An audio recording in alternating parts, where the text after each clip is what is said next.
Seja bem-vindo ao canal exclusivo da médium, Sônia Lopes. Você também pode nos encontrar no Facebook e no Instagram. As terapias espirituais são por chamada de vídeo. Para agendar um horário, entre em contato através do telefone, que está aparecendo na tela. Se gostou, não esqueça de curtir esse vídeo. Obrigada por estar aqui e muitas bênçãos em sua vida. Medo de amar. História ditada pelo espírito de Dinorá Oliveira. Psicografado em 2022. Acordei pela manhã com gritos e pratos se quebrando. Levantei assustada. Eram os meus pais brigando. Mamãe chorava e papai foi para o trabalho nervoso. Eu tinha apenas 6 anos, abraçava mamãe e não sabia o que falar para ela. Sempre pensei que amor era uma coisa boa, mas não era o que meus pais demonstravam. Aos 13 anos, estava cansada de presenciar as mesmas cenas de brigas e disse à mamãe: "Vou morar com a vovó. Não suporto mais viver com vocês brigando desse jeito. Eu sou responsável por você. Você não vai morar com a vovó. Se você fosse responsável, não me obrigaria a viver nessa vida que eu não gosto. São adultos, mas não se comportam como deveriam. Os dois estão errados." Mamãe se calou diante dessa verdade e não me deixou ir morar com a vovó. À noite, sentamos e conversamos com papai. Ele parecia envergonhado diante de mim, que já estava uma mocinha.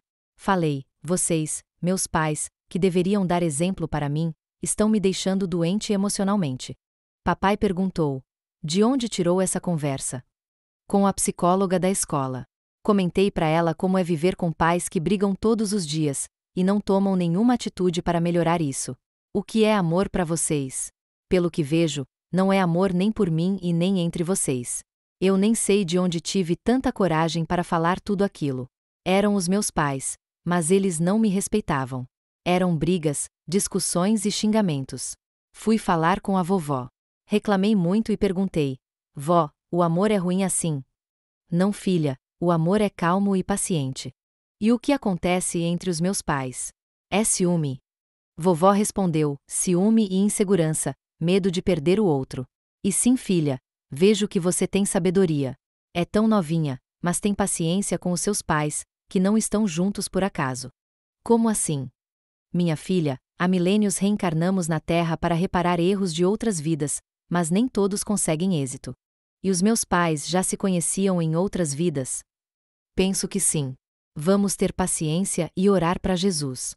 Voltei para casa, e indo para o meu quarto, vi mamãe sentada na salinha onde tinha um antigo piano. Falei: "Oh, oi, mamãe." Ela não respondeu. Falei novamente: "Mamãe, já cheguei." E nada dela responder. Entrei no quarto para guardar a minha bolsa. Bateram na porta e mamãe entrou. "Oi, mãe. Por que não me respondeu?" "Porque acabei de chegar. Eu te vi sentada na salinha." "Não, filha, eu entrei agora e nem passei pela salinha." "Por quê?" Eu respondi: "Eu vi uma mulher sentada lá." Deve ser impressão sua." "Como está a vovó?" "Muito bem. Gosto de conversar com ela. Vovó é sábia." Mamãe foi fazer o jantar e eu fiquei pensando em quem era aquela mulher. Escutei papai chegar e já começaram a discutir porque ele se atrasou, parou para abastecer o carro, e mamãe não acreditava, sempre prolongando as brigas. Percebi que aquela mulher estranha se aproximou de papai e o abraçou. Ela falou: "Largue dessa louca. Largue." Eu, assustada vendo aquilo, corri a orar para Jesus. Quando se acalmaram, voltei para a cozinha e a mulher estava em pé, olhando para meu pai, e falava: "Você não ama ninguém. Me deixou por ela, destruiu o amor que eu tinha por você. Não sabe o que é amar. Agora eu te odeio." E saiu como se fosse uma fumaça preta. Papai não quis jantar e foi para o quarto. Mamãe, esgotada, começou a reclamar: "Tive tanto trabalho para fazer o jantar e ele não quis comer. Vou jogar fora." Eu falei: "Mãe, pare para pensar no que você está fazendo. Jogar comida fora que você acabou de fazer. Você não é grata a Deus por esse alimento?" Ela parou, ficou me olhando e perguntou: "Filha, o que foi? O que aconteceu? Teu pai já chegou?" "Mãe, vá descansar. Deixe que eu limpo a cozinha." Ela parecia perdida, e eu precisava conversar com vovó sobre tudo o que vi. No dia seguinte, voltando da escola, passei na casa da vovó, que era no caminho, e contei a ela tudo o que vi. Depois do almoço, ela serviu um pudim que eu adorava e me falou: não tenho resposta para tudo, mas lembra da filha da dona Zulmira? Dizem que ela vê espíritos, fala com eles e até ajuda a serem encaminhados. E encaminhados para onde? Vou perguntar para ela. Você quer ir junto? Sim, eu vou. Andamos 7 quadras até chegar à casa amarela de madeira, com árvores ao redor e muito barulho de passarinhos. A dona Zulmira nos recebeu muito bem e falou: Dinorá, quanto tempo não te vejo. Está uma mocinha. Sentem-se. Vovó falou. Bem, vim te visitar porque a minha neta viu um espírito na casa. Pelo que sei, a sua filha é médium. Sim, ela é. Mas não gosta muito de divulgar, é muito tímida. Ainda existe muito preconceito com pessoas que possuem mediunidade. Sim, eu sei.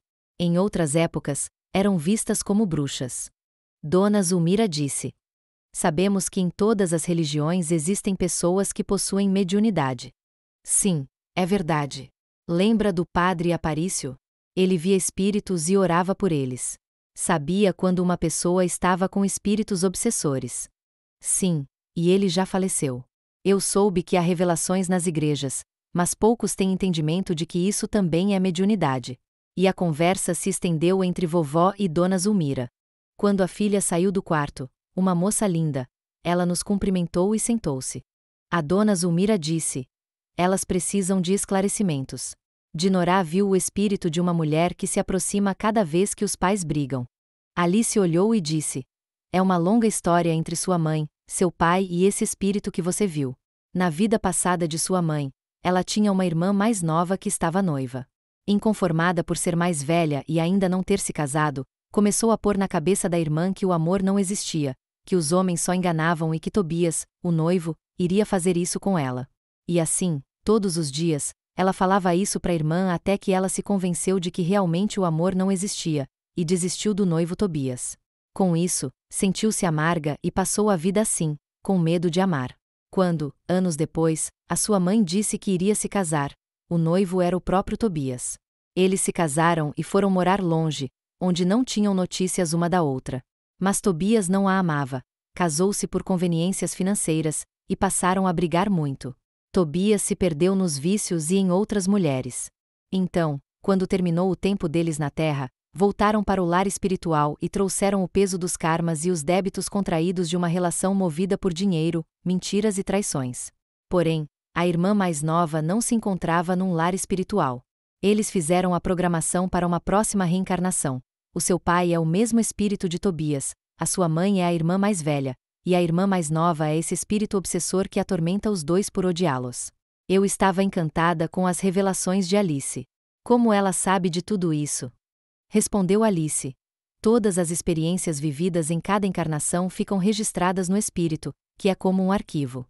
Para ajudar esse espírito, devemos nos unir em oração, mas para isso, a sua mãe precisa vir até mim e entender qual o motivo dela ter reencarnado. E ela precisa vir rápido. No dia seguinte, pedi para a vovó falar com mamãe, e ela decidiu ir até a médium Alice. Eu fui junto. Quando estávamos reunidas orando, o espírito veio e disse à minha mãe: você mentiu para mim. O mais estranho é que todas nós estávamos vendo o espírito, e ela falava: eu te odeio. Você destruiu a minha vida. Eu pensei que o amor não existia. E ela chorava.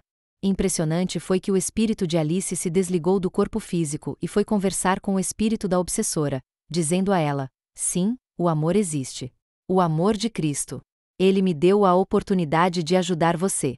Aceite a minha ajuda. Está cansada, já sofreu muito vagando pela escuridão. Já foi perseguida por espíritos maldosos. Vingar-se de sua irmã de vidas passadas não vai curar a sua dor. Naquele momento, eu vi uma luz lilás vindo do alto, e nela apareceram irmãs iluminadas que a levaram. Voltando para o corpo físico, Alice abriu os olhos lentamente e disse: ela foi encaminhada a uma enfermaria espiritual. Em uma próxima encarnação, ela vai ter muita dificuldade de amar, pois ficou registrado negativamente que o amor não existe. Precisa deixar um novo registro em seu espírito. Mamãe chorou e disse: como eu pude fazer isso? A jovem médium disse à mamãe: não desperdice a sua reencarnação com brigas, ciúmes e inseguranças. Se for necessário, Procure um terapeuta, mas faça diferente. Os anos se passaram, e os meus pais conseguiram se entender. Aquela jovem médium me convenceu a ser uma terapeuta. Eu estudei e fui ajudar as pessoas a mudarem o comportamento para viverem melhor, com respeito e aproveitarem bem a reencarnação. Quando retornei para o lar espiritual, aos 75 anos, tudo o que aprendi na Terra como terapeuta aplico aqui, nesta colônia espiritual, ajudando tantos irmãos que chegam em total desequilíbrio. Sou muito grata pela oportunidade que o amor do Criador tem me dado. O maior exemplo de amor é Jesus, que morreu na cruz para ensinar a imortalidade do espírito. Psicografado pela escritora da espiritualidade Sônia Lopes.